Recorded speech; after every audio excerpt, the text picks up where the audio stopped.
నమస్కారం, welcome to I dream. నేను మీ విజిత. ప్రస్తుతం మనతో పాటు ఉన్నారు ఇస్కాన్ టెంపుల్ నుంచి ప్రణవానంద ప్రభుజీ గారు. ప్రభుజీ ఎప్పుడు మనతో మాట్లాడినా కూడా ఎన్నో మంచి మంచి విషయాలను, కృష్ణుడికి సంబంధించిన విషయాల గురించి అయితే ఏంటి, కృష్ణ లీలల గురించి అయితే ఏంటి, ఆధ్యాత్మిక మార్గంలో మనం వెళుతున్నప్పుడు ఎటువంటి నియమాలు పాటించాల్సి ఉంటుంది, అసలు ఆధ్యాత్మిక మార్గంలో ఎందుకు వెళ్లాల్సి ఉంటుంది, ఇలాంటి ఆసక్తికర విషయాలన్నింటినీ మనకు తెలియజేస్తూనే ఉంటారు. ఇప్పుడు ప్రభుజీతో మాట్లాడి మరిన్ని మంచి మంచి విషయాల గురించి అడిగి తెలుసుకుందాం. హరే కృష్ణ ప్రభుజీ. హరే కృష్ణ ప్రభుజీ.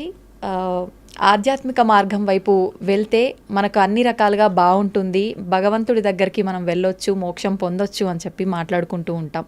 అయితే ప్రభుజీ, చాలామంది ఆధ్యాత్మిక మార్గం వైపు వెళ్ళినా, ఎన్ని పూజలు చేసినా, ఎన్ని పుణ్యక్షేత్రాలు చేసినా వాళ్ళకున్న ఒత్తిళ్ళు మాత్రం అలానే ఉంటుంటాయి.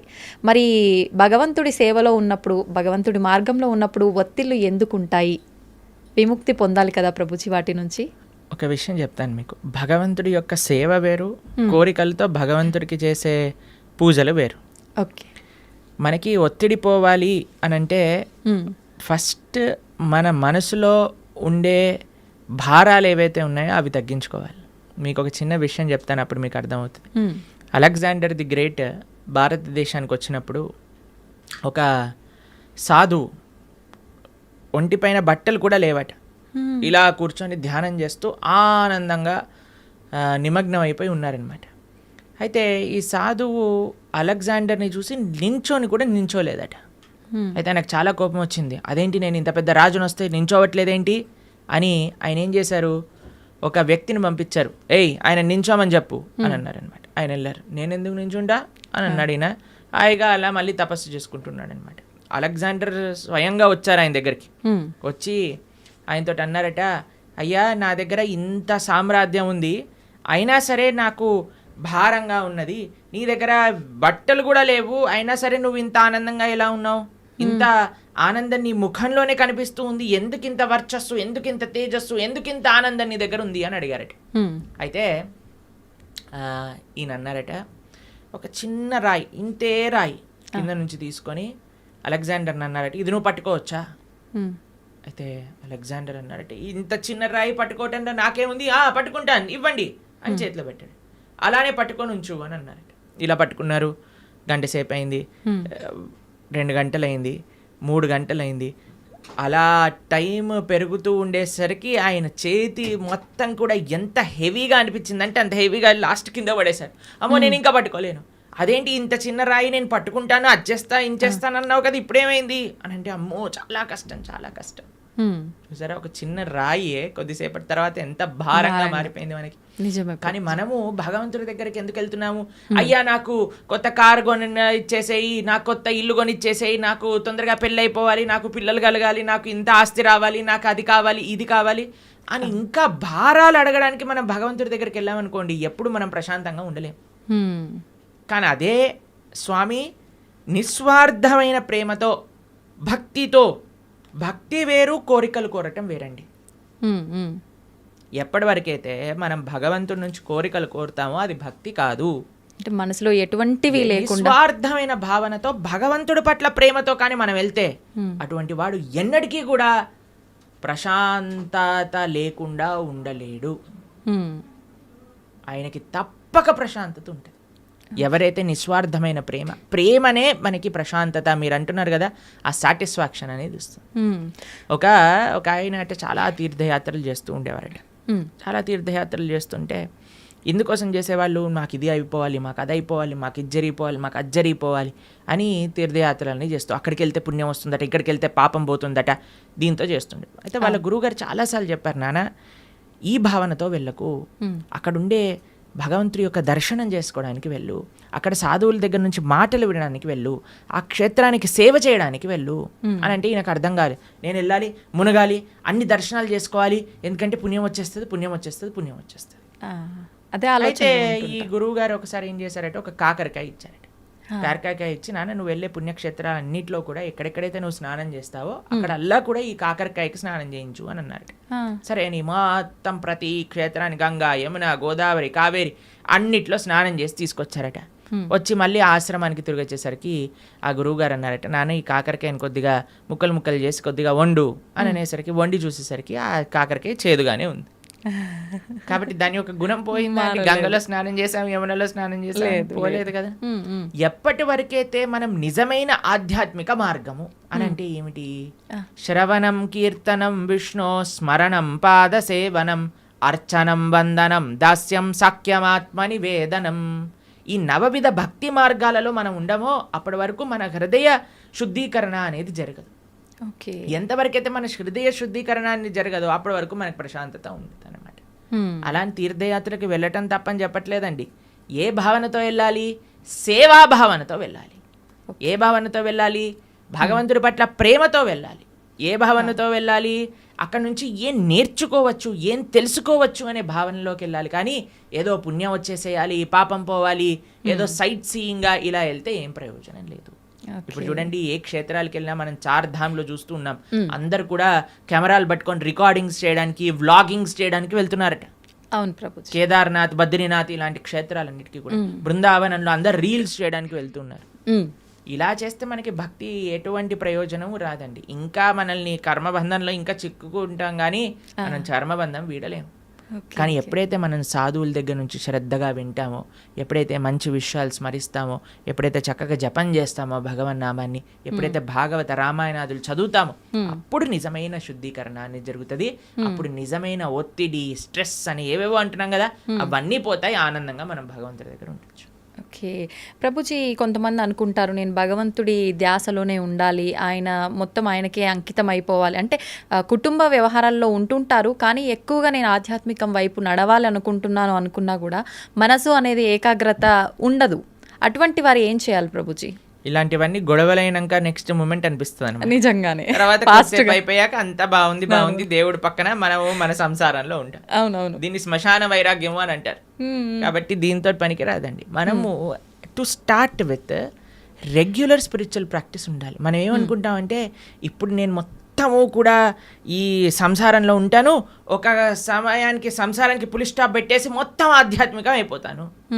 అలా అవ్వదండి ఎప్పుడు కూడా. మనము బ్యాలెన్స్ నేర్చుకోవాలి, మనకి ప్రియారిటీస్ ఉండాలి. కాబట్టి అలా మొత్తం వెళ్ళిపోతాను, మొత్తం మునిగిపోతాను అని చాలామంది మాకు కూడా చెప్తూ ఉంటారు. ప్రభుజీ ఇంకొక 4 సంవత్సరాలు వెయిట్ చేయండి, 4 సంవత్సరాల తర్వాత నువ్వు ఉంటావో లేదో తెలియదు కదా. అవును, ఎవరు ఉంటారో లేదో తెలియదు కదండి. ఒక నెక్స్ట్ క్షణంలోనే ఏమవుతుందో చెప్పలేం కదండి. నిజమే ప్రభుజీ. దేహినాం క్షణ భంగురహ అని అంటారు. తామరాకు పైన నీటి బొట్టు లాంటిది అనమాట మానవ జన్మ. ఇప్పుడు చూస్తున్నాం మనం, అసలు ఆశ్చర్యపోతుంది. అసలు మీరు ఎప్పుడైనా ఇంటర్నెట్లో చూసారనుకోండి, ఒకళ్ళు ఇలా పెళ్లిళ్ళల్లో డాన్స్ చేస్తూ వెళ్ళిపోతారు. చిన్న చిన్న పిల్లలు, ఇప్పుడు వయసుతో సంబంధం లేదు హార్ట్ అటాక్ రావడం. అలానే ఎవరికైనా వస్తుంది అని కాదండి, మనకి తెలియదు ఎవరికి ఏమవుతుందో అనే విషయం. అవును. కాబట్టి మనం ఏమంటున్నామంటే ఒకనాడు ఇలా చేస్తాము, ఒకనాడు అలా చేస్తాము అన్నదానికంటే మనకి ఇప్పుడున్న సమయంలో కొద్దిగా సమయం భగవంతుడి కోసం తీయండి, కొద్దిగా సమయం వెచ్చించండి భగవంతుడి కోసము. ఓకే, వెచ్చించి చక్కగా దాన్ని మంచి ఆధ్యాత్మిక మార్గంలో యూజ్ చేయండి. ఎందుకంటే అదే మనకి శాశ్వతమైన ఫలితాన్ని ఇస్తుంది. స్వల్పమప్యస్య ధర్మస్య త్రాయతే మహతో భయాత్ అని కృష్ణుడు భగవద్గీతలో చెప్పారు. నువ్వు ఇంత చేస్తే నీకు ఇంత ఇస్తా, ఇంతగా కృష్ణుడు స్వీకరిస్తాడటండి. ఇంత చేస్తే, మనం ఇంత చేస్తే భగవంతుడు ఇంత అనుకుంటాడట దాన్ని. కానీ ఈ ప్రపంచంలో వాళ్ళకి ఇంత చేసినా సరే వాళ్ళు అనుకుంటారు ఏం చేశాడు వీడు నాకు, పెళ్ళిళ్ళల్లో ఇలానైనా మమ్మల్ని చూసుకునేది, అలానైనా మమ్మల్ని చూసుకునేది అని కొట్లాటలు పెట్టడానికి జనాలు అందరూ రెడీగా ఉంటారు. కానీ భగవంతుడు రివర్స్. కానీ మనం ఈ ప్రపంచంలో ఉండే వాళ్ళందరినీ సాటిస్ఫై చేయడానికి ప్రయత్నం చేస్తున్నాం, ఈజీగా సాటిస్ఫై అయ్యే భగవంతుని వదిలేస్తున్నాం. అది మనం చేసేదన్నమాట. కానీ మనం ఏమంటున్నామంటే బ్యాలెన్స్డ్గా ఉండండి. మంచిగా ప్రతిరోజు కొద్ది సమయమైనా గీత చదువుకోవడానికి. మీరు చూడండి, ఏ మతం వాళ్ళైనా అండి చిన్నప్పటి నుంచి పిల్లలకి నేర్పిస్తారు వాళ్ళ మతం ఏంటి, వాళ్ళ సాంప్రదాయం ఏంటి, అసలు వాళ్ళ పుస్తకాలు ఏంటి, పుస్తకాలు చదవటం కానీ వాళ్ళ యొక్క ఉత్సవాలు. మనకి ఎప్పుడు చిన్నప్పటి నుంచి ఎంజాయ్మెంట్ ఎంజాయ్మెంట్ ఎంజాయ్మెంట్ ఎంజాయ్మెంట్ తప్ప మిగతాది ఏమీ మనం నేర్పించట్లేదు. ఎంతమంది తల్లిదండ్రులు పిల్లలకి గీతా భాగవతాదులు చెప్తున్నారు చెప్పండి ఒకసారి? చాలా తక్కువగా ప్రభుజీ. అప్పుడు మన ధర్మం ఎలా ముందుకెళ్తుంది చెప్పండి? కాబట్టి మనం జాగ్రత్తగా కొద్దిగా టైం తీసుకొని ప్రతిరోజు కానీ మనం చదువుతూ పిల్లలకి చెప్తూ ఉంటే అప్పుడు కరెక్ట్ సమాజం అనేది మంచిగా ఉంటుంది, దృఢంగా ఉంటుంది. అది ముఖ్యం అన్నమాట. ఓకే ప్రభుజీ, వింటుంటాం సాధారణంగా పెద్దవాళ్ళు అంటుంటారు వీడు కారణ జన్మురా అని చెప్పి. అసలు నిజంగా కారణ జన్ములు అంటే ఎవరు ప్రభుజీ? సృష్టిలో ఉన్న ప్రతి ఒక్కరూ కారణ జన్ములే అంటారా? కారణ జన్ములు అనేదానికంటే కర్మ జన్ములు అనడం బెటర్ ఏమో, ఎందుకంటే అందరూ వాళ్ళ కర్మ ఫలితంగా జన్మిస్తూ ఉంటారు. కారణ జన్మలు అని అంటే ఎవరైతే మహానుభావులు ఉంటారో, మహాభక్తులు ఉంటారో, ప్రపంచంలో ఉండే వాళ్ళందరినీ భక్తి మార్గంలో ధార్మికంగా నడిపించడానికి ప్రయత్నం చేస్తూ ఉంటారో, వాళ్ళ ఆచరణ ద్వారా, శాస్త్ర అధ్యయనం ద్వారా 10 మందికి మంచి చేయడానికి ప్రయత్నం చేస్తుంటారు. అటువంటి మహానుభావులు కారణ జన్ములుగా మనం చెప్పొచ్చు. ఎంతో మంది మహానుభావులు మన భారతదేశంలో కారణ జన్ములుగా ఒక ప్రయోజనం కోసం అవతరించిన వాళ్ళు ఉన్నారు. మన ఆచార్యులు జగద్గురు శంకరాచార్యులు కానీ, జగద్గురు మధ్వాచార్యులు కానీ, జగద్గురు రామానుజాచార్య స్వామి వారు, శ్రీ చైతన్య మహాప్రభు, వల్లభాచార్యులు, శ్రీల ప్రభుపాదులు వారు, ఇటువంటి మహానుభావులు జన్మిస్తారు. వాళ్ళని కారణ జన్ములు అని అంటారనమాట. కానీ మనలాంటి జీవులందరం కూడా మన కర్మ ఫలితాన్ని అనుభవించడానికి జన్మించిన వాళ్ళమే అనమాట. మనం చేసుకున్న పుణ్య పాపాలను అనుభవించడానికి ఈ ప్రపంచంలోకి వచ్చాం. కాబట్టి కర్మ వల్ల జన్మించే జీవులందరూ కూడా కారణ జన్ముల యొక్క మార్గాన్ని అనుసరించాలి. వాళ్ళు చూపించిన మార్గాన్ని, వాళ్ళు ఇడిపించిపెట్టిన లెగసీ ఏదైతే ఉందో దాన్ని ఫాలో అవటం వల్ల, వాళ్ళ టీలింగ్స్ ఫాలో అవటం వల్ల మనం కూడా జన్మలేని ఒక చక్కటి భగవంతుడి యొక్క లోకానికి చేరుకోగలుగుతాం అనమాట. కాబట్టి ఆచార్యులు కారణ జన్ములు, వాళ్ళకి కర్మ లేదండి. ఏ మహా భగవద్భక్తుడు ఆవిర్భవించినప్పుడు భగవంతుడు స్వయంగా ప్రేరణ చేస్తే, అయ్యా నువ్వు వెళ్ళి జనాలను ఉద్ధరించు అని చెప్తే కానీ వాళ్ళు రారు. అటువంటి మహాభాగవతోత్తములని మనం కూడా ఆశ్రయిస్తే మనం కూడా ఈ జన్మ రాహిత్యం పొంది భగవంతుడి యొక్క సేవ చక్కగా ఆ భగవంతుడి యొక్క లోకంలో చేసుకోగలుగుతాం. ప్రభుజీ, ప్రతి ఒక్కరికి కూడా ముందు జన్మకు సంబంధించిన వాసనలను బట్టి పాపపుణ్యాలు ఉంటాయి కదా, మరి వాళ్ళకు అంత గత జన్మలకు సంబంధించిన ఉంటాయి కదా, మరి వాళ్ళకి ఎందుకు ఉండవు కర్మలు? ఆచార్యులక, మహాభాగవతోత్తములక, ఎందుకంటే వాళ్ళు భగవంతుడు పంపిస్తే ఈ ప్రపంచంలోకి వచ్చిన వాళ్ళు. వాళ్ళందరూ కూడా భగవంతుడి యొక్క లోకంలో ఉండేవాళ్ళు అనమాట. అయ్యా నువ్వు ఉద్ధరించడానికి వెళ్ళు అని వాళ్ళని పంపిస్తే వాళ్ళు వచ్చి మనల్ని ఉద్ధరించడానికి ప్రయత్నం చేస్తారు. కాబట్టి వాళ్ళు ఏదో మనలాగా కర్మ వల్ల పుణ్యపాపాలు అనుభవించడానికి వచ్చిన వాళ్ళు కాదనమాట. భగవంతుడు తన యొక్క సొంత కృపతో, స్వామి నువ్వు వెళ్ళి ఈ ప్రపంచంలో ఉండే వాళ్ళందరూ కష్టపడిపోతున్నారు, పాపం వీళ్ళందరికీ ఏమి ధర్మం ఏంటి అధర్మం అంటే ఏం తెలియట్లేదు, కాబట్టి నువ్వు వెళ్ళి నీ భక్తి ద్వారా, నీ ఆచరణ ద్వారా 10 మందికి తెలియజేయి, వాళ్ళందరినీ కూడా మంచి మార్గంలో నడిపించు అని చెప్పి పంపిస్తే వాళ్ళు భగవంతుడి దగ్గర నుంచి కిందికి వస్తారు. ఓకే, అలా ప్రభుజీ, ధర్మం అంటున్నాం. ధర్మము, జ్ఞానము, భక్తి, కర్మ ఇవన్నీ మాట్లాడుకుంటున్నాం. అసలు ఇవన్నీ అంటే ఏంటి? నిజంగా వీటన్నింటినీ మనం గనక వీటి కరెక్ట్ మార్గంలో గనక వెళ్ళగలిగితే వీటి ద్వారా నిజంగా భగవంతుని ఎలా చేరుకుంటాం? అసలు మీరన్న క్వశ్చన్లో చాలా టర్మ్స్ ఉన్నాయి. ధర్మము, జ్ఞానము, భక్తి, కర్మ ఇవన్నీ ఒక్కొక్క విశ్లేషణ చేయవలసిన, ఒక్కొక్క పాడ్కాస్ట్ కి సంబంధించిన టాపిక్స్ అనమాట మీరు అడిగింది. సాధారణంగా ప్రతి ఒక్కరు ఎవ్వరు నోరు తెరిచినా కూడా ఇవే జనరల్ గా డిస్కస్ చేస్తుంటారు కదా ప్రభుజీ. మన అన్నిటికంటే పెద్ద మిస్కన్సెప్షన్ ఏంటి అని అంటే, ఎవరికి తోచింది వాళ్ళు ధర్మం అనుకుంటారు. నాకు తెలిసిందే ధర్మము, అంతే, నేను ఇది ఇలా చేశాను కాబట్టి ఇదే ధర్మము, నాకు ఇలా తెలుస్తుంది కాబట్టి ఇదే భక్తి, నేను ఇచ్చేస్తాను ఇదే నాకు జ్ఞానము, నాకున్నదే గొప్ప జ్ఞానము. ఇదంతా కాదండి, చాలా సింపుల్. ధర్మస్తు సాక్షాత్ భగవత్ ప్రణీతం.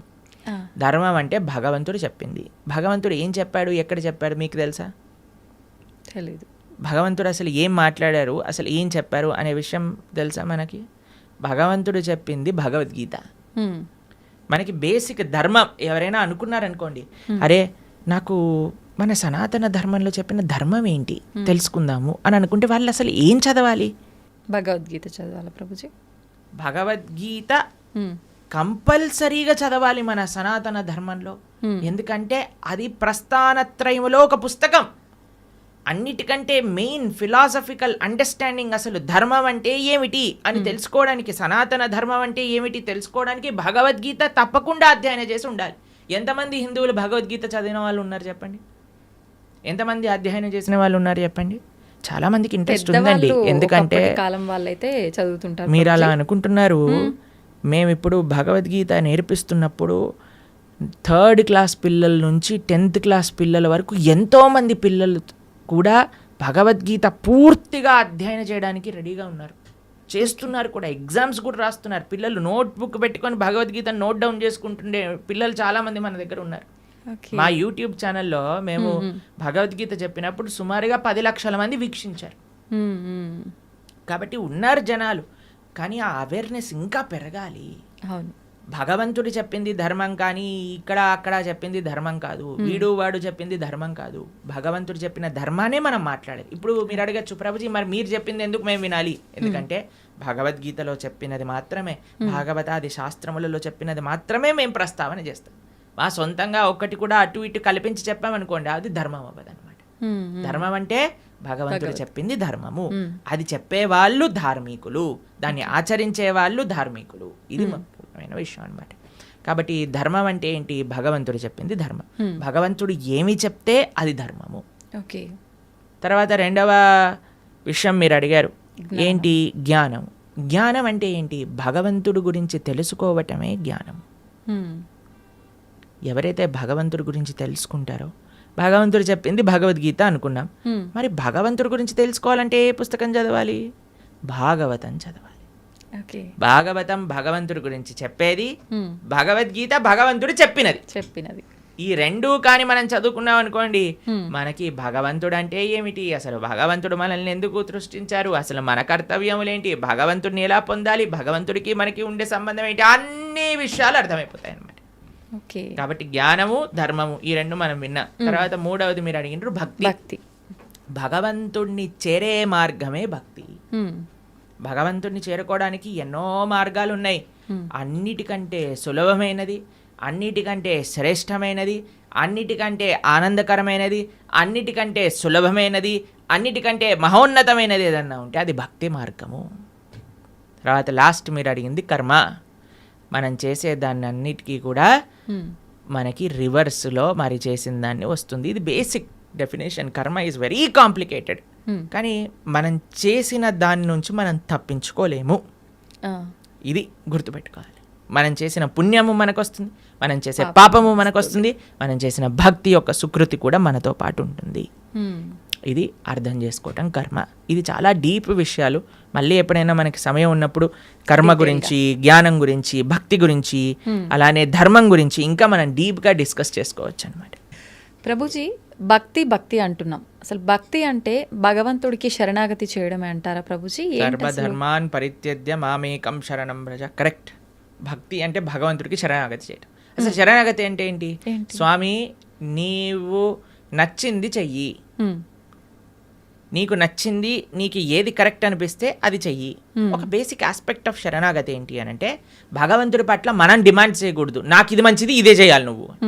అలా కాదు, అయ్యా నువ్వు ఏం చేసినా సరే నాకు మంచే చేస్తావు అని మన మనసులో ఉండే భావన. అవశ్య రక్షివో కృష్ణ, నువ్వు తప్పకుండా నన్ను రక్షిస్తావు స్వామి, నువ్వేం చేసినా కరెక్టే చేస్తావు, కాబట్టి నువ్వు నచ్చిందే చెయ్యి తండ్రి అని ఫస్ట్ అన్నిటికంటే బేసిక్ విషయం చెప్తున్న శరణాగతిలో. కనీసం ఇది భగవంతుడి దగ్గర అనగలగాలి. కానీ భగవంతుడి దగ్గరికి ఇప్పుడు పూజలు, వ్రతాలు, నోములన్నీ స్టార్ట్ అయిపోతున్నాయి కదా. ఈ నోములో ఇది చేస్తే నాకు ఈ ఫలితం వస్తుంది, ఏ నోము చేస్తే నాకు ఏ ఫలితం వస్తుంది, ఈ స్తోత్రం చదివితే నాకు ఇది అవుతుంది, ఆ పూజ చేస్తే నాకు అది అవుతుంది, ఇన్ని వారాలు ఇది చేస్తే నాకు ఇది అయిపోతుంది. సారీ సార్, ఇది భక్తి కాదు, ఇది కేవలం పూజ, ఆరాధన కాదు. పూజ చేస్తే పుణ్యం వస్తుంది, ఆరాధన చేస్తే భగవంతుడి యొక్క కృప, భగవంతుడి పట్ల ప్రేమ పెరుగుతుందన్నమాట. కాబట్టి తిరువారాధన అని మనము భగవద్భక్తి సాంప్రదాయంలో అంటాం. స్వామి యొక్క ఆరాధన అనేది యూజ్ చేస్తాం. ఆరాధన అంటే ఎప్పుడైతే ప్రేమ ఉంటుందో, అక్కడ ఎటువంటి అపేక్ష ఉండదో అది ఆరాధన అవుతుంది. కానీ నాకు ఇది కావాలి అని మనం చేస్తే అది పూజ అవుతుంది, దానివల్ల పుణ్యం మాత్రమే వస్తుంది, భక్తి రాదు. కాబట్టి మీరు అన్నట్టుగా భగవంతుడి యొక్క పూజ చేయటము లేదా భగవంతుడి యొక్క ఆరాధన చేయడం యొక్క అన్నిటికంటే గొప్ప ఫలితం ఏంటి అని అంటే భగవంతుడికి శరణాగతి చేయుట. స్వామి నేను నీ వాణ్ణి, నీకు చెందినవాణ్ణి, నువ్వు నాకు ఏం చేసినా సరే అది తప్పకుండా కరెక్టే చేస్తావు అని భగవంతుడికి కంప్లీట్ శరణాగతి, శ్రీకృష్ణ భగవానుడికి కంప్లీట్గా శరణాగతి చేయుట, దాన్నే భక్తి అని అంటారు. చాలా కరెక్ట్గా చెప్పారు మీరు. ఆ భావన చాలా శ్రేష్టమైన భావన, అందరూ అలవర్చుకోవాల్సిన భావన అది. ప్రభుజీ, ఒక జీవి ముక్తి పొందాలి అంటే మీరు చెప్పినట్టుగా భగవంతుడికి శరణాగతి చేస్తే ముక్తి పొందొచ్చు అంటారా? అదే మార్గం భగవంతుడి దగ్గరికి వెళ్ళడానికి, భగవంతుడి యొక్క సేవ చేయడానికి మార్గమే భక్తి శరణాగతి. ఇంకే మార్గం లేదు. భగవంతుని చేరుకోవడానికి అన్నిటికంటే ఈజియెస్ట్ మార్గం, అన్నిటికంటే బెస్ట్ మార్గం ఏదన్నా ఉంటే అది భక్తియే. ఆ భక్తి తప్ప సమాశ్రితాయై పదపల్లవప్లవం మహత్పదం పుణ్య యశోమురారే భవాంబుదిర్వత్స పదం పరం పదం పదం పదం యద్విపదాం న తేషాం అని అంటారు. సమాశ్రితాయై అంటే శరణాగతి చేయటం. ఎవరైతే భగవంతుడి యొక్క శ్రీచరణాలను ఆశ్రయిస్తారో అటువంటి వాడికి ఏమవుతుందట, ఇంత పెద్ద సంసార సాగరం అంటాం కదండి, సంసార సాగరంలో కొట్టి ముట్టాడుతున్నాం అంటారు కదా, ఆ సంసార సాగరం ఎంత అయిపోతుందట అంటే, ఒక గోవు దూడ పాదం ఉంటుంది కదండి, దూడ కానీ బురదలో పాదం పెట్టింది అనుకోండి, ఇంత చిన్న హోల్ అవుతుంది, దాంట్లో ఎంత నీళ్లు ఉంటాయి, తక్కువగా ఉంటాయి. అన్ని నీళ్ళు అయిపోతుందంటే ఈ సంసార సాగరం మొత్తం ఎవరైతే భగవంతుడికి శరణాగతి చేస్తారు. అంత నీటిని ఎంత సులభంగా దాటొచ్చండి, ఒక పాదం పెడితే సరిపోతుంది, దాటి అంతే. అలా సంసారాన్ని దాటేయచ్చట ఎవరైతే భగవంతుడి యొక్క పాదాలకు శరణాగతి చేస్తారు. కాబట్టి ముక్తి కావాలి, భగవంతుడి దగ్గరికి వెళ్ళి భగవంతుడి యొక్క సేవ చేసుకోవాలి అని అనుకున్న వాళ్ళకి ఏకైక మార్గం ఏమిటి అని అంటే అది భక్తి శరణాగతి మాత్రమే. ఇంకా ఏ మార్గము పని చెయ్యదు. ఓకే ప్రభుజీ, మోక్షం అంటుంటాం, ముక్తి మోక్షం ఒకటేనా? ఇవి రెండు కూడా భగవంతుని చేరుకోవడాన్నే ముక్తి మోక్షం అని అంటారా? ఎస్, ముక్తి మోక్షము అని అంటే చాలా మందికి ఒక మిస్కన్సెప్షన్ ఏముంటుంది అని అంటే భగవంతుల్లోకి వెళ్ళి కలిసిపోవటము అని అనుకుంటారు, ఐక్యం అయిపోవటము అని అంటారు. చాలా మంది ఈ మాట వాడుతూ ఉంటారు అనమాట. ఐక్యం అయిపోవాలి భగవంతుడి లోపల. మనం ఏమి భగవంతుడి లోపల ఐక్యం అవ్వడానికి పుట్టలేదండి. జీవులం అందరూ కూడా జీవేర స్వరూప హోయ్ కృష్ణేర నిత్య దాస్, మనందరం కూడా భగవంతుడి యొక్క సేవ చేయడానికి ఉన్నాం. ఇప్పుడు చూడండి, ఒక చిన్న పిల్ల ఉంది, ఆవిడికి అమ్మ అంటే చాలా ప్రేమ ఉన్నప్పుడు ఆ చిన్న పిల్ల వచ్చి అమ్మతోటి, అమ్మ మళ్ళీ నేను నీ పొట్టలోకి దూరిపోతాను, నీ శరీరంలోకి వెళ్ళిపోతాను అని అంటే, ఒరే శరీరంలోకి వెళ్ళటం ఏంట్రా, నువ్వు అమ్మ అంటే ప్రేమ ఉంది అని అంటే నువ్వు ఏదో ఒక సేవ చేయాలి, అమ్మకి నచ్చినట్టుగా ఉండాలి, అమ్మకి నచ్చే విధంగా ఉండాలి, అదే సేవ కదండి. అమ్మ పొట్టలోకి వెళ్ళిపోవటం ప్రేమనా, లేదా అమ్మకి నచ్చే పనులు చేయటం ప్రేమనా? నచ్చే పని చేయటం. కాబట్టి భగవంతుడి యొక్క భక్తి, భగవంతుడి ముక్తి అని అంటే భగవంతుడు లోపలికి వెళ్ళిపోవాలి అని కోరుకోవటం కాదు, భగవంతుణ్ణే అయిపోవాలి అని చాలా మంది అనుకుంటూ ఉంటారు అనమాట. కానీ అది కాదండి ముక్తి అంటే. ముక్తి అంటే భగవంతుడి యొక్క సేవ చేయటం. భగవంతుడి యొక్క సేవ కాదు, భగవంతుడి యొక్క భక్తుల యొక్క సేవ. భగవంతుడి యొక్క భక్తుల యొక్క సేవ కాదు, భగవంతుడి యొక్క భక్తుల యొక్క భక్తుల యొక్క సేవ. భగవంతుడి యొక్క భక్తుల యొక్క భక్తుల యొక్క సేవ కాదు, భగవంతుడి యొక్క భక్తుల యొక్క భక్తుల యొక్క భక్తుల యొక్క సేవ. దాసానుదాసో తవ పాదేయిక మూలం, ఇది ముక్తి అని అంటే. మనం చాలామందికి ప్రశ్న, ఒకవేళ మనకి ముక్తి వచ్చేసింది అనుకోండి, భగవంతుడి దగ్గరికి వెళ్ళిపోవాలి, ఏం చేస్తాము? సేవ చేసుకుంటాం. ఎస్, సేవ చెయ్యాలి అనే వాళ్ళకే అక్కడికి అలౌడ్ ఉంటుంది, లేకపోతే అలౌడ్ ఉండదు అనమాట. నేను కూడా, మీరు వైకుంఠానికి ఎందుకు వెళ్తున్నారండి అని వీసా స్టాంపింగ్ వాళ్ళు అడిగారు అనుకోండి, ఏం లేదండి మేము కొద్దిగా మాకు వైకుంఠం చూసి రావాలని ఉంది అనుకోండి, రిజెక్ట్ అనేసిస్తారు. టూరిస్ట్గా వెళ్ళలే మనం వైకుంఠానికి, పర్మనెంట్ రెసిడెంట్ గానే వాళ్ళు వీసా ఇస్తారు. ఆ పర్మనెంట్ రెసిడెంట్లో కూడా పర్మనెంట్ ఎంప్లాయ్మెంట్ ఉంటుంది అన్నమాట మనకి భగవంతుడి యొక్క సర్వీస్. ఎవరైతే ఎంజాయ్మెంట్ మెంటాలిటీ ఉంటుందో వాళ్ళకి పరలోకానికి అలౌడే ఉండదు. ఎవరైతే సేవాభావనలో ఉంటారో వాళ్ళకి మాత్రమే భగవంతుడి దగ్గరికి అలౌడ్ ఉంటుంది. ప్రభుజీ, జీవాత్మ అంటుంటారు, జీవుడు జీవాత్మ రెండు ఒకటేనా, వేరు వేరంటారా? ఎస్, మనకి 3 రకాల శరీరములు ఉంటాయి. ఇప్పుడు మీరు చూసేదాన్ని స్థూల శరీరము అని అంటారు, అంటే చర్మము, బ్లడ్, బోన్స్ వీటన్నిటితో ఉండే స్థూల శరీరం అంటారు. దీంట్లోపల సూక్ష్మ శరీరం అని ఉంటుంది, మన బుద్ధి అహంకారములతో స్థూల శరీరం ఉంటుందన్నమాట. దాని లోపల స్థూల శరీరం, సూక్ష్మ శరీరం, దాని లోపల మనకి కారణ శరీరము అని అంటారు, దాన్ని ఆత్మ, జీవాత్మ అని అంటారు. ఇప్పుడు చూడండి, ఫర్ ఎగ్జాంపుల్ ఇప్పుడే నేను స్టూడియోకి వస్తుంటే ఒకళ్ళు వెళ్ళిపోయారు, ఆయన పక్కన నుంచి ఇలా తీసుకెళ్తూ ఉన్నారనమాట. సపోజ్ పలానా వ్యక్తి వెళ్ళిపోయారండి అని అంటారు. వెళ్ళిపోయారు అని అంటే ఇక్కడే కదండి మన ముందే కనిపిస్తున్నారు కదా, మరి వెళ్ళిపోయారు అని ఏం వెళ్ళిపోయింది? ఆత్మ. ఇదే బేసిక్ అండర్స్టాండింగ్. కానీ ఎంతమందికి ఈ విషయం గురించి, అరే ఆత్మ వేరు శరీరం వేరు అని మనం గుర్తించేసామనుకోండి, ఈ శరీరం పైన అంత ఇన్వెస్ట్మెంట్ ఎందుకు చేస్తాం చెప్పండి? అసలు ఎవరైనా అద్దిల్ని అలంకరించుకుంటారా? మీకు ఈ స్టూడియో అంటే జస్ట్ రెంట్కే ఇచ్చారంటే మీరు ఒక ₹1,00,00,000 పెట్టి దీన్ని రీమోడిఫికేషన్ చేస్తారా? లేదు, ఆలోచిస్తాం ప్రభుజీ, ఖచ్చితంగా ఆలోచిస్తాం. ఎప్పుడైతే మన సొంత ఇల్లు ఉంటుందో అక్కడ అలంకరించుకుందాం అని అనుకుంటారు కదా. కానీ మనందరం చేసే పని ఏంటి? ఇది తెలుసు, అదే ఈ శరీరము పర్మనెంట్ కాదు. అయినా సరే మనం ఈ శరీర పోషణలో ఉన్నాం, కానీ శరీర పోషణలో ఉండద్దు అని చెప్పట్లేదండి. కానీ ముఖ్యమైన ఆత్మని మర్చిపోరాదు, అది అన్నిటికంటే ముఖ్యం.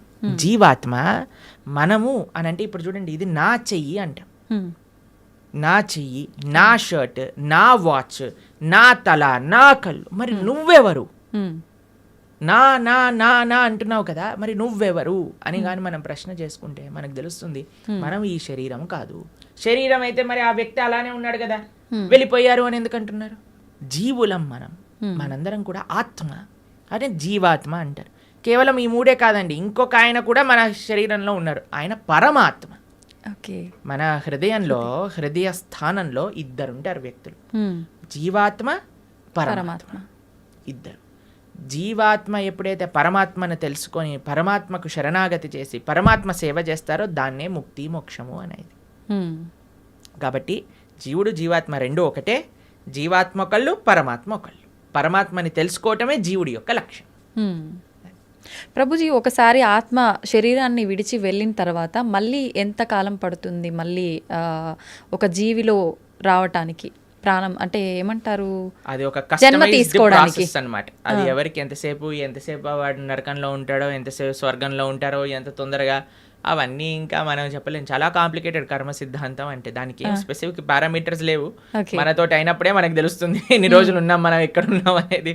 కాబట్టి తప్పకుండా ఒక శరీరం నుంచి వదిలిపెట్టి వెళ్ళాక కొన్ని రోజులు ఆ జీవాత్మ అలానే తిరుగుతారు అని చెప్తారు. అందుకే మనము మంచి పుణ్యకర్మలన్నీ చేయడానికి ప్రయత్నం చేస్తాం. 10, 11, 12 అట్లా ఒక్కొక్కరికి ఒక్కొక్క పద్ధతులు ఉంటాయి.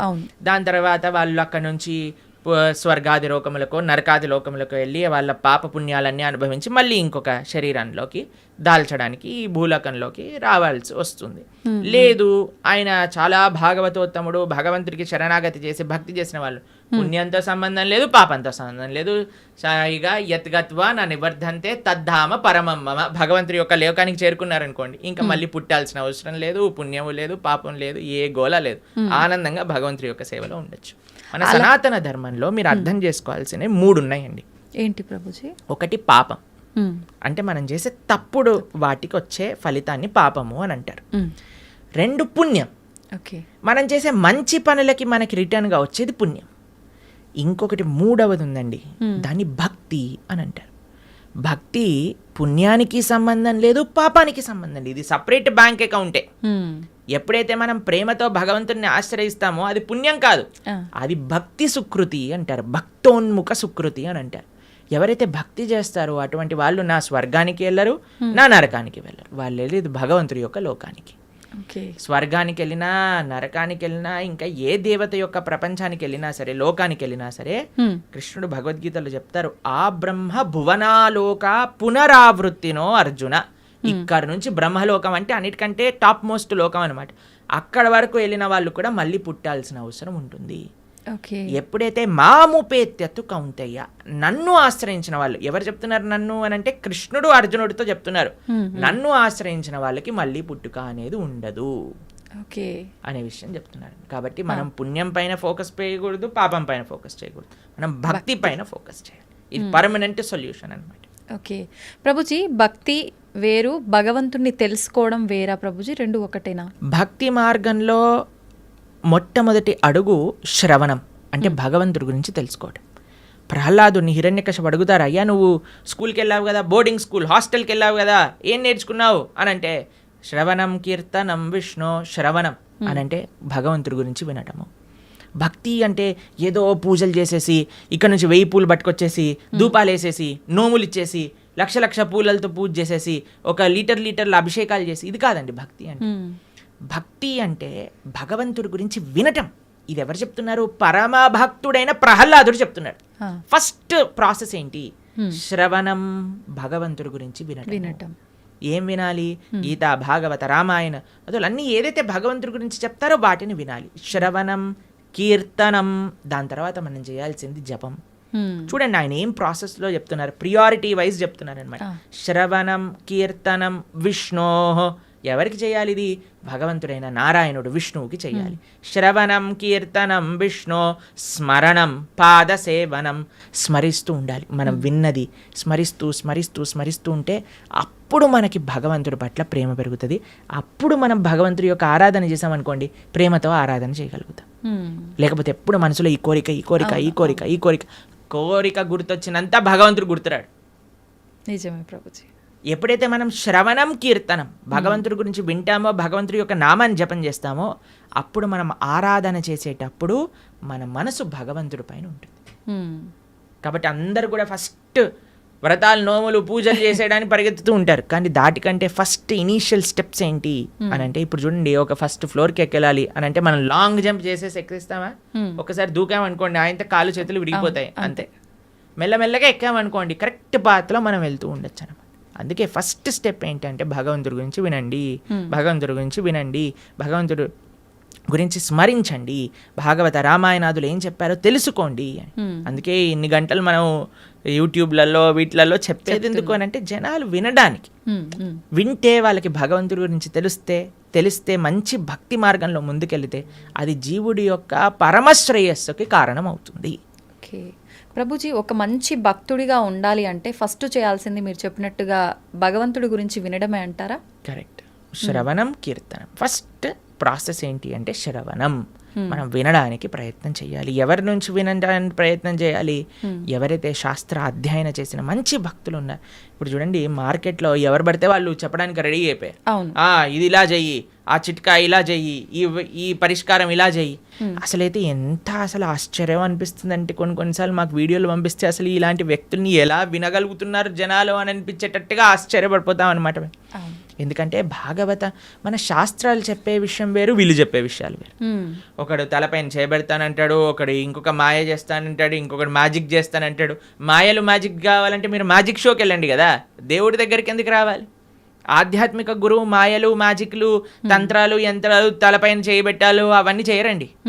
ఆధ్యాత్మిక గురువు ఎప్పుడైనా సరే, మీరు ఏ శాస్త్రంలో చూసినా ఎవరైనా సరే మీరు చూడండి, మన జ్ఞానము వేరే వ్యక్తులకి గురువు ఎప్పుడు కూడా శ్రవణం ద్వారానే పంపిస్తారు. రామ లక్ష్మణులు కూడా విశ్వామిత్రుల దగ్గర నుంచి శ్రవణం చేసి జ్ఞానాన్ని సంపాదన చేసుకున్నారు. కృష్ణుడు సాందీపముని దగ్గర నుంచి శ్రవణం చేసుకొని జ్ఞానాన్ని విన్నారు. అర్జునుడు కృష్ణుడి దగ్గర నుంచి శ్రవణం చేశారా? కృష్ణుడు వచ్చి చేయబెట్టాడు అర్జునుడి పైన శ్రవణం. కాబట్టి భగవంతుడిచ్చిన మార్గము శ్రవణం. మన జ్ఞాన సముపార్జన చేయాలి. మనకి ఏదో అయిపోవాలని మన ధర్మంలో కొంతమంది మనల్ని మోసం చేసే, ఇప్పుడు చూడండి, ఎవరికైతే మోసపోవాలని ఉంటుందో వాళ్ళని మోసం చేసే వాళ్ళు రెడీగా ఉంటారు మార్కెట్లో. మన ధర్మంలో మోసాలు చేసేవాళ్ళు తక్కువ అని మనం చెప్పడానికి వీలు లేదు, ఉన్నారు. ఎందుకంటే మనకి ఆ మోసపోయే ప్రవృత్తి ఉన్నది కాబట్టి. ఇది కాకుండా ఇతర మతాల వాళ్ళైతే ఇంకా పీక్స్కి వెళ్ళిపోయారనమాట. వాళ్ళు చేసే మోసాలు కానీ, వాళ్ళు చేసే యాక్టింగ్లు కానీ, వాళ్ళు చేయించే డ్రామాలు కానీ చూస్తే అసలు ఎందుకు ఇంతమంది అక్కడ ఉంటున్నారంటే, అసలు మీరు చూడండి, మేము ఆ వీడియో చూసినప్పుడు మాకు పంపిస్తుంటారనమాట జనాలు, ఇలా ఇలా ఇలా ఇలా వీళ్ళు చేస్తున్నారు ప్రభుజీ, పాస్టర్లు వీళ్ళు అని చూస్తున్నప్పుడు అయితే మాకు అనిపిస్తుంది, ఎవడైనా బుర్రున్నవాడు అసలు ఈ సభకి వెళ్తాడా? అసలు వీక్షిస్తాడా? వేలాది మంది అక్కడ కూర్చొని వీక్షిస్తున్నారు అంటే వీళ్ళందరూ మోసపోవడానికి రెడీగా ఉన్న వాళ్ళనే కాబట్టే కదండి మోసం చేస్తుంది. వాడు ఇంటికి వెళ్ళాక అనుకుంటున్నాడు, అసలు వీళ్ళు ఎంత మూర్ఖులు, అసలు ఎలాంటి వ్యక్తులు వీళ్ళు, నేను చేసే యాక్టింగ్లకి చప్పట్లు కొట్టటాలు అరవటాలు, ఇలాంటి వాళ్ళు ఉన్నంత వరకు మోసాలు ఆపలేమండి. మన లోపల ఒక జాగరూకం కావాలి.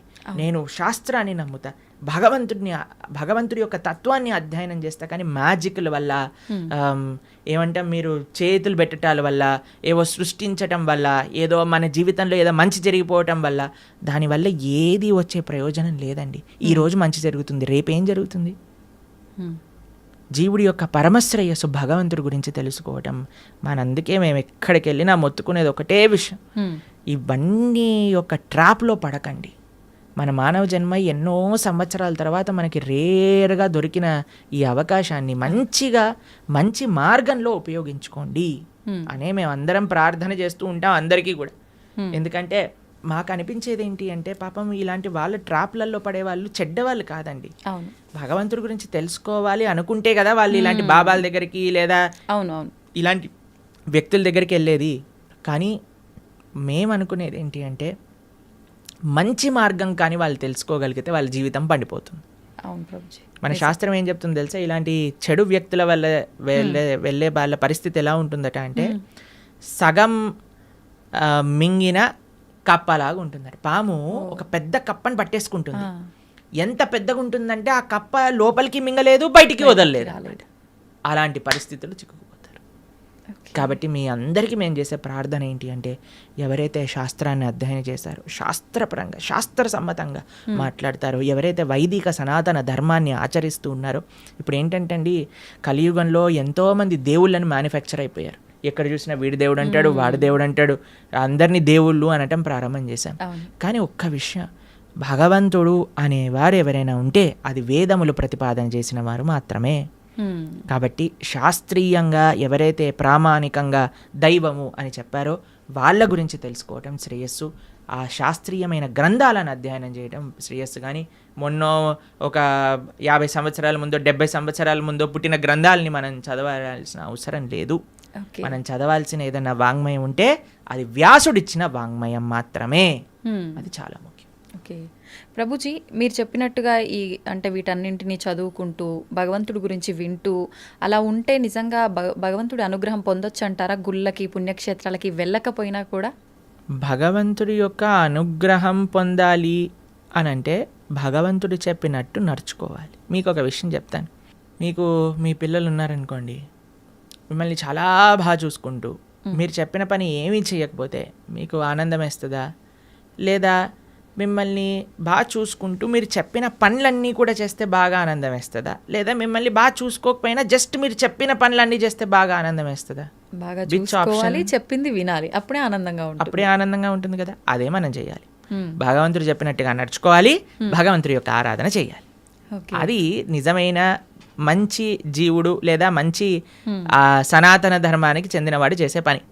ఇటు భగవంతుడి యొక్క సాంగత్యం లేనప్పుడు మనం భగవంతుడి యొక్క స్మరణతో ధార్మికంగా ఉండటం, అలానే మనం భగవంతుడి యొక్క సేవ చేసుకునే ఒక అవకాశం వచ్చినప్పుడు సాక్షాత్తుగా అక్కడికి వెళ్ళి దర్శనం చేసుకొని ఒక సేవ భావనతో ఉండటం, ఆ రెండు ముఖ్యమే మనకి. ఓకే ప్రభుజీ, కొంతమంది తల్లి గర్భంలోనే ఉన్నప్పుడే రకరకాల రీజన్స్ ఏదైనా ఉండొచ్చు, చనిపోతూ ఉంటారు. అది వాళ్ళ గత జన్మ కర్మఫలమే అంటారా, లేదంటే మరి ఇంకేమైనా రీజన్ అయి ఉంటుందంటారా? ఇప్పుడు కర్మ ఎలా పనిచేస్తుంది అంటే అండి, అన్నిటినీ మ్యాచ్ చేస్తుంది అనమాట ఎగ్జాక్ట్ పాయింట్కి. తల్లిదండ్రుల కర్మ ప్రకారం ఏం జరగాలి అది ఉంటుంది, జీవుడు వచ్చేవాడి కర్మలో ఏం జరగాలి అది కూడా ఉంటుంది. అన్నిటినీ కలిపి మ్యాచ్ చేసి ఒక దగ్గర పంపిస్తుంది. కాబట్టి ఇది ఎవరి కర్మ అని చెప్తే ఆ జీవుడు కర్మనే, అలానే ఆ తల్లిదండ్రుల యొక్క కర్మనే, అందరి కర్మ మిక్స్ అయ్యి పరివారము అని అంటేనే ఒకళ్ళ కర్మ ఒకళ్ళు నెగేట్ చేసుకోవడానికి పుట్టినవారు. Okay okay.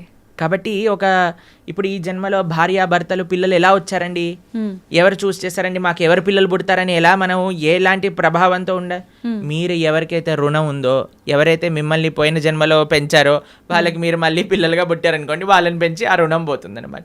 లేదు మీకు ఎవరైనా శత్రువులు ఉన్నారనుకోండి, వాళ్ళు కూడా పిల్లలుగా పుట్టచ్చు. ఎందుకంటే వాళ్ళకి మనం చేసిన అపచారాలన్నీ కూడా వాళ్ళు ఇప్పుడు మనతో చేసి మన కర్మ నెగెట్ చేస్తూ ఉంటారనమాట. కాబట్టి అది ఒక పెద్ద కాంప్లికేటెడ్ కార్మిక్ సైకిల్. అది ఎవరి కర్మ ఎగ్జాక్ట్గా అని చెప్పడం, అందరి కర్మ కలిసి ఒక కుటుంబం ఏర్పడుతుంది. ఒకళ్ళ కర్మ ఒకళ్ళు నెగెట్ చేసుకుంటూ ఉంటారనమాట. అది కుటుంబం అంటే. ప్రభుజీ, వాళ్ళు కర్మ అనుభవించటానికే మరొక జన్మ తీసుకుంటున్నప్పుడు అంటే బయటికి వచ్చి అనుభవించాలి కదా, కడుపులోనే ఎందుకు అలా అవటం? కడుపులో అనుభవం ఉండదా? కడుపులోనే అనుభవం ఉంటుంది. అంతే అనుభవం ఉండాలి అని కర్మ ఉంటే అంతే అనుభవం అంతే. Okay okay. కాబట్టి జీవుడు తల్లి గర్భములోకి వెళ్ళిన మరుక్షణం నుంచి కాన్షియస్నెస్ స్టార్ట్ అయిపోతుంది, డెవలప్ అవ్వటం అని చెప్తారనమాట. కాబట్టి గర్భస్థ నరకము అని అంటారు. ఇప్పుడు చూడండి, అమ్మ ఇప్పుడు మీరు రెస్పాండ్ అవ్వటం, ఇప్పుడు ప్రహ్లాదుడు గర్భంలో ఉన్నప్పుడే కదండి భగవంతుడి గురించి విన్నది. పిల్లలు అందుకే చెప్తారు, ఎవరైతే కడుపుతో ఉంటారో అప్పుడు మంచి విషయాలు వినాలని, రామాయణ భాగవతాలు వింటూ ఉండండి, అప్పుడు పుట్టేవాడు మంచి భక్తుడిగా పుడతాడు అని. ఎందుకంటే వాడి లోపల కాన్షియస్నెస్ ఉంది కాబట్టి, వాడు అనుభవిస్తున్నాడు ఏది మంచి ఏది చెడు. అందుకే అమ్మని జాగ్రత్తగా ఇది తినకూడదు ఇవి తినాలి అని ఎందుకు చెప్తారు అంటే, వాటి వల్ల ఆ పిల్లవాడికి కూడా ఆ రకమైన బాధ కలుగుతూ ఉంటుంది, లేదా ఆ రకమైన ఆనందం వస్తూ ఉంటుంది అని. కాబట్టి లోపల కూడా వాడు అనుభవిస్తూనే ఉన్నాడు జీవి. ప్రభుజీ, భగవంతుడి అనుగ్రహం అనేది ఇప్పుడు మామూలుగా చెప్తుంటారు కదా ప్రభుజీ, మగవారు ఇంట్లో యజమాని చేసే పూజ వల్ల ఎక్కువ ఫలితం ఉంటుంది, కుటుంబానికి మొత్తం చెందుతుంది. ఆడవారు చేసే పూజా ఫలితం అనేది తనకొక్కతి మాత్రమే చెందుతుంది అని చెప్పి చెప్తుంటారు. ఇది నిజమేనా ప్రభుజీ? ఒకవేళ ఇది హస్బెండ్ చేసే పుణ్యంలో 50% భార్యకి చెందుతుంది, భార్య చేసే పుణ్యంలో నయా పైసా హస్బెండ్కి రాదు. హస్బెండ్ చేసే పాపంలో 50% భార్య చేసే పాపంలో 50% హస్బెండ్కి చెందుతుంది, హస్బెండ్ చేసే పాపంలో నయా పైసా భార్యకి రాదు. ఓకే. కాబట్టి ఇలా చూసుకుంటే ladies are more fortunate in one sense. కాబట్టి యజమాని ఎందుకు జాగ్రత్తగా నువ్వు ధార్మికంగా ఉండాలి అని చెప్తున్నారంటే, ఎందుకంటే వాడే ఎక్కువ ట్రిత్లో ఉన్నాడనమాట. వాడు చేసిన దానికి చేయని దానికి అనుభవించాల్సింది వాడే, కాబట్టి జాగ్రత్తగా ఉండు అని చెప్పేది. కాబట్టి మనం ఆరాధన అంటే ఏదో ఇప్పుడు చాలా మంది ఆడవాళ్ళు పూజ చేయాలి, మగవాళ్ళు పూజ చేయకూడదు, మగవాడేమో కాఫీ తాగుతూ పేపర్ చదువుతూ కూర్చుంటాడు అనమాట. అది కాదండి. ఫస్ట్ మగవాడి బాధ్యత. మీకు ఒక విషయం చెప్పాలా, వైదిక ధర్మంలో వంట కూడా మగవాళ్ళే చేసేవాళ్ళు, ఆరాధన కూడా మగవాళ్ళే చేసేవాళ్ళు. మీకు ఒక విషయం చెప్తాను, కొన్ని సంవత్సరాల క్రితం కానీ మనం వెళితే చరిత్రలో బయట ఇల్లు ఊడ్చి తూడ్చి ముగ్గులేయటం కూడా మగవాళ్ళే చేసేవాళ్ళు. మరి ఇప్పుడు ఎందుకు లేదు ప్రభుజీ ఆచారం? మీరు ఉంటే బాగుండేది కదా. కానీ ఇట్ ఈస్ నాట్ ఆడవాళ్ళ పని పూజ అనే నోషన్ ఫస్ట్ పోవాలి. ఆరాధన అంటే అయితే మగవాడే చేయాలా? కాదు, అందరు కలిసి ఆరాధన చేయాలి. ఎలా అందరూ కలిసి ఆరాధన చేస్తారు అని అంటే, ఎవరైతే ఇంటి యజమాని ఉన్నారో ఆయన భగవంతుడి యొక్క ఆరాధన చేస్తూ ఉంటారు. మరి ఇంట్లో ఉండే స్త్రీలు ఏం చేస్తారు, వాళ్ళు చక్కగా భగవంతుడికి నైవేద్యములు తయారు చేసి, భగవంతుడికి పూలమాలలు తయారు చేసి, భగవంతుడికి వస్త్రాలు కుట్టి వీళ్ళు ఆ సేవని సమర్పణ చేస్తారు. పిల్లలు ఏం చేస్తారు, బయటికి వెళ్ళి పూలు తులసి ఇవన్నీ పట్టుకొని వస్తారు. ఏదైనా రూమ్లో ఆ నాన్నకి అమ్మకి, అమ్మ అక్కడ వంట చేసి ఇక్కడికి వచ్చి అందించి భగవంతుడికి నివేదన చేయడానికి ఇస్తూ ఉంటారు. కాబట్టి పరివారం అంతా కలిసి పూజలో పాల్గొంటుంది. కాబట్టి ఆరాధన ఎవరు చేయాలి అనే విషయానికి వస్తే, ఇంట్లో ఉండే పురుషులే ఆరాధన చేయాలి అని శాస్త్రం చెప్తుంది. అలానే పురుషులు ఒక్కడి ఆరాధన చేసేసి ఇంకా భార్య ఏం చేయాల్సిన అవసరం లేదా అంటే, అందరు కలిసి ఆరాధన. ఒక్కొక్కరికి ఒక్కొక్క బాధ్యత. ఒకళ్ళు నైవేద్యం తయారు చేయటం, ఒక పూలమాలలు తయారు చేయటం, చందనం తీయటం, పూలు తేవటం, పుష్పాలు చేయటం, తులసి పదాలు చేయటం, లాస్ట్కి సమర్పణ చేసుకోవటం. అందరు కలిసి చేస్తే అది ఆరాధన అవుతుంది. అందుకే ఆ family that praise together stays together అని అంటారు. అది చాలా ముఖ్యం. You should pray together. ఒకడు వెళ్ళిపోయి పూజ చేసుకొని వెళ్ళిపోతాడు, దాని తర్వాత ఇంకొకరు వెళ్ళి పూజ చేసుకొని వెళ్ళిపోతారు, అలా కాదు. Everybody should together do it అనమాట. అది ముఖ్యం. ప్రభుజీ, కుటుంబ పరిస్థితులను బట్టి సంసార జీవితంలో కొట్టుమిట్టాడుతూ ఉంటారు కొంతమంది. అటువంటి వారు అసలు భక్తి మార్గంలో నడవటం కానీ దైవారాధన కానీ ఏమీ ఉండవు. మరి వాళ్ళు ముక్తి పొందే మార్గం ఏమైనా ఉంటుందా? ఎవరు కొట్టుమిట్టాడు అన్నాడు సంసార జీవితంలో? ఎవరైనా పీక పట్టుకొని నువ్వు కొట్టుమిట్టాడు సంసారంలో అని చెప్పారా? అది మన చాయిస్. మనం దేనికి సమయం ఇవ్వాలి అని అనుకుంటే దానికి సమయం ఇస్తామండి. మనకి ఏది ప్రియారిటీ, నాకేది ముఖ్యం అంటే దానికి సమయం ఉంటుంది కదండి. ఇప్పుడు చూడండి, బిజీ, మేము చాలా బిజీ, మాకు జపం చేయడానికి టైం లేదు, మేము గుడికి వెళ్ళలేము అనేవాడు ఇలా వాట్సాప్ స్టేటస్ చూసుకుంటూ ఉంటాడు అనమాట. అందరి మొత్తం కాంటాక్ట్లో ఉన్న వాళ్ళందరివి చూస్తూ ఉంటాడు. మరి వాట్సాప్ స్టేటస్ చూడడానికి ఉన్నాయి, ఫ్యామిలీ గ్రూప్లో వచ్చే అక్కర్లేని చెత్త వీడియోలు అన్నీ చూడడానికి టైం ఉన్నాయి, కానీ ఒక 10 నిమిషాలు కూర్చొని నామజపం చేయడానికి టైం లేదంటారు.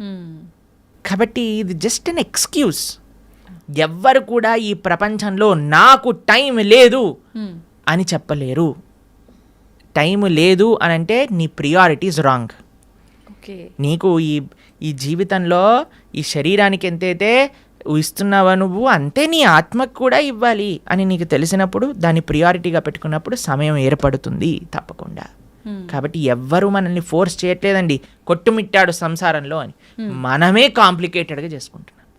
కాబట్టి మనకి ఈ జ్ఞానం వస్తే దీనివల్ల ఏం ప్రయోజనం లేదు.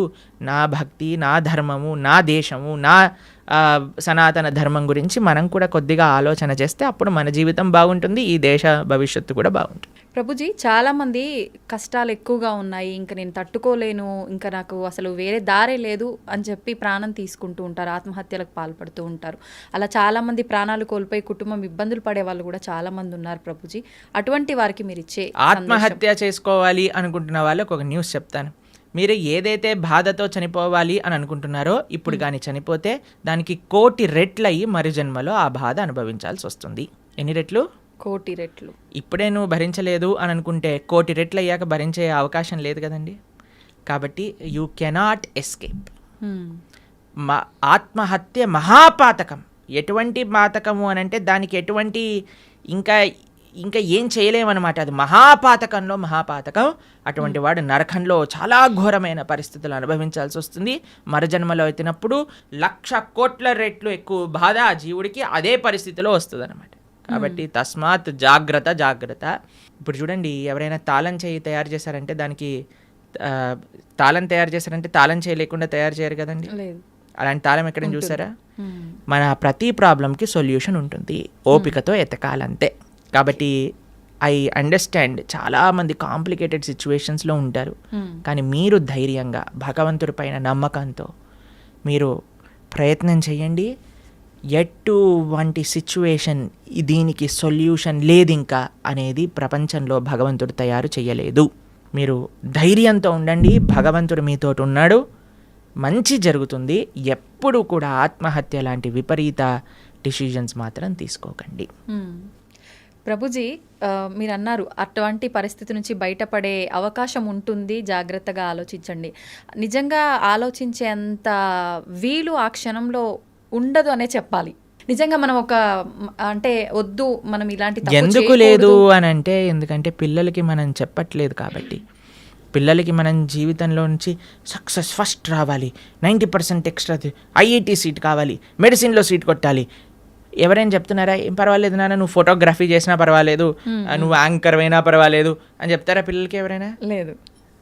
చదువు పైన, లేదా మీరు బ్రహ్మచారి అయినా పర్వాలేదు, నువ్వు సన్యాసి అయినా పర్వాలేదు, నువ్వు ఏదైనా పర్వాలేదు, గొప్పవాడు వాళ్ళు ఆనందంగా ఉండాలని చెప్తారా?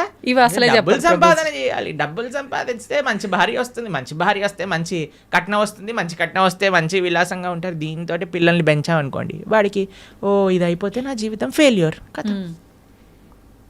ఇవన్నీ మనము మన సమాజాన్ని ఇచ్చే రాంగ్ ఎక్స్పోజర్స్, అక్కర్లేని చెత్త అంతా కూడా నెత్తిలో పెట్టుకోవటం వల్ల వచ్చే అనవసరమైన చెత్త ఆలోచనలు తప్ప ఇవన్నీ ఎవరికి. మీరు చూడండి, సూసైడ్ చేసుకునే వాళ్ళని మీరు కానీ చూసారనుకోండి, అనవసరమైన పిల్లలైతే అసలు అనవసరమైన విషయాలకి. అవును, మార్కులు తక్కువ వస్తాయేమో అని ఒక ఆవిడ సూసైడ్ చేసుకుందట, మార్కులు వచ్చాక ఫస్ట్ ర్యాంక్ వచ్చిందట. ఇలాంటి కేసులు విన్నారా? Love failure.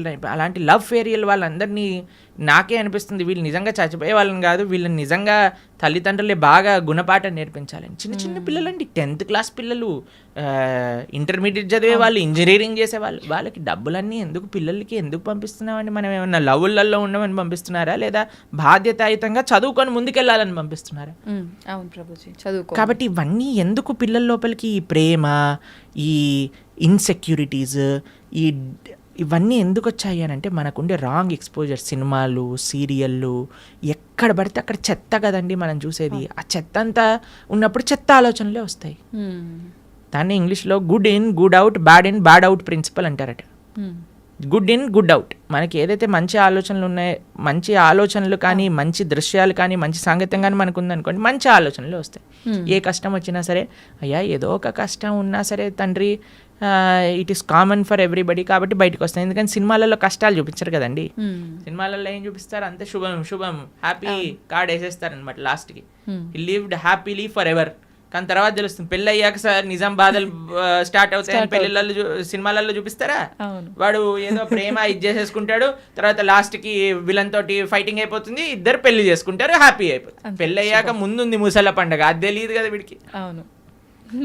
కాబట్టి మనం అన్ని మంచి మంచి విషయాలు, అందుకే ఇప్పుడు చాలాసార్లు మేము ఎప్పుడైనా ఇన్స్టాగ్రామ్లో చూసామనుకోండి, real life and real life అని పంపిస్తుంటారు.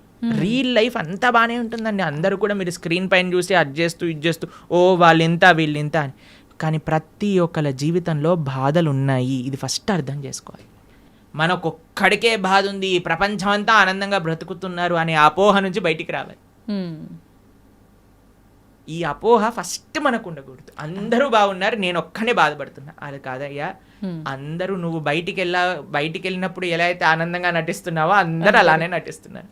ఎవడు బాగున్నాడు అని అంటే ఎవరైతే మన శుద్ధి అహంకారంతో భగవంతుడిని ఆశ్రయించిన వాడు తప్ప మిగతా వాళ్ళందరూ బాధల్లో ఉన్నారు. ఇది 110% సత్యం. ఎక్కడ సైన్ చేయమన్నా మేము సైన్ చేసి ఇస్తాం. ఎందుకంటే ఇది శాస్త్రవాక్కు. సవై పుంసాం పరోధర్మో యతో భక్తిర్ అదోక్షచే అహైతుకి అప్రతిహత ఏ ఆత్మ సుప్రదీయతే.